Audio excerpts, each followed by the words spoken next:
de s'engager à déterminer le budget qu'il faut pour matérialiser le projet. Il faut apprécier le potentiel du projet en fait.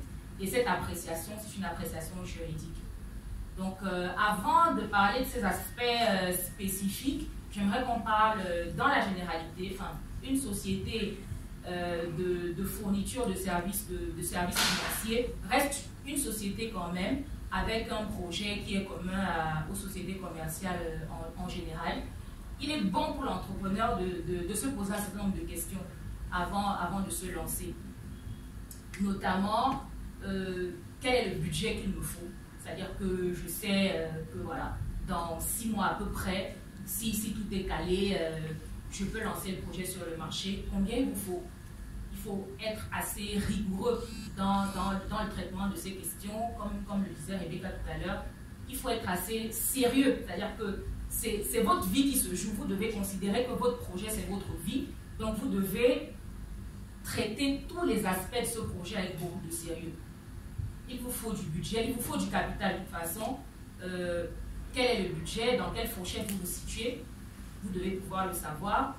Est-ce que vous avez besoin de partenaires pour apporter du capital ou est-ce que vous allez y aller tout seul? Quels sont vos objectifs de prime abord? Quand vous avez traité la question financière qui est parfois la plus déterminante, c'est elle qui peut nous dire « Ok, je lance le projet dans une semaine ou dans 2 ans ». Ce sont ces questions d'argent.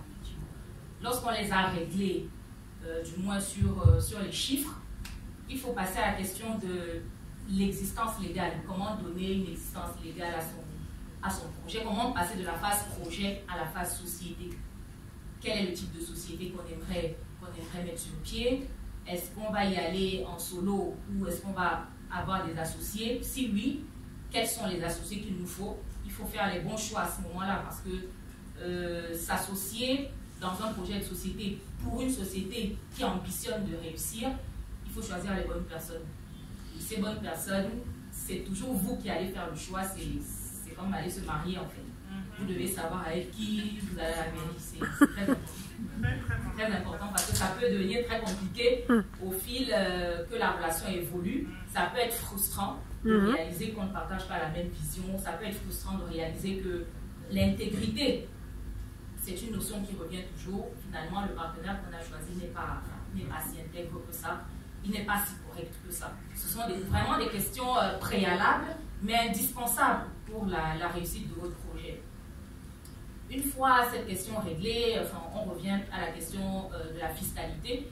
En fonction du type de société, la fiscalité applicable est différente. Donc, vous avez besoin de vous renseigner. C'est très important de savoir que, voilà, dans tel délai, voici les conditions d'autres fiscales qui s'appliquent à mon activité. Et j'ai besoin d'être correct de toute façon parce que réparer la sanction, l'entrepreneur n'a pas besoin de se retrouver dans une situation de guérir au lieu de prévenir. C'est toujours très important de considérer ces aspects avant coup. Les autres questions qui sont plutôt spécifiques, celles-là, et qui sont propres aux entrepreneurs du secteur de la technologie, ce sont ces questions d'actifs de propriété intellectuelle. Il faut faire évaluer le potentiel de propriété intellectuelle de votre projet par un professionnel. Très important. Une fois que cette évaluation est faite, je vous ai dit, les services juridiques, c'est une nécessité en fait pour l'entrepreneur du secteur de la technologie. Ce n'est pas un luxe. Il a besoin de donner sa meilleure valeur à son projet quand il est encore à la phase de projet. C'est-à-dire qu'on n'est pas encore passé à la matérialisation. Il a besoin de savoir, c'est indispensable pour lui.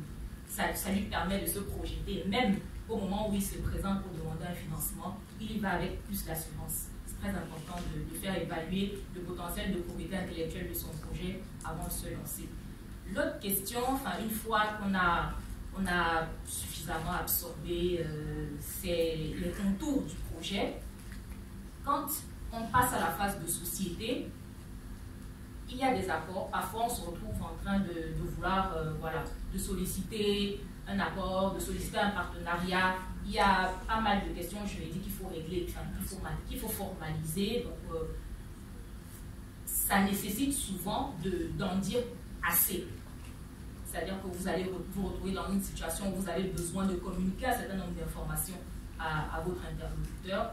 Il faut également savoir à qui vous allez en parler, pourquoi vous en parlez, quels sont les objectifs que vous cherchez, et savoir qu'il y a des conventions qui vont avec, notamment des accords de confidentialité, non-disclosure agreement. Ce sont des conventions qu'il faut savoir mettre sur la table, peut-être pas imposer, mais mettre sur la table au moment où on décide de communiquer des informations substantielles sur son projet de société.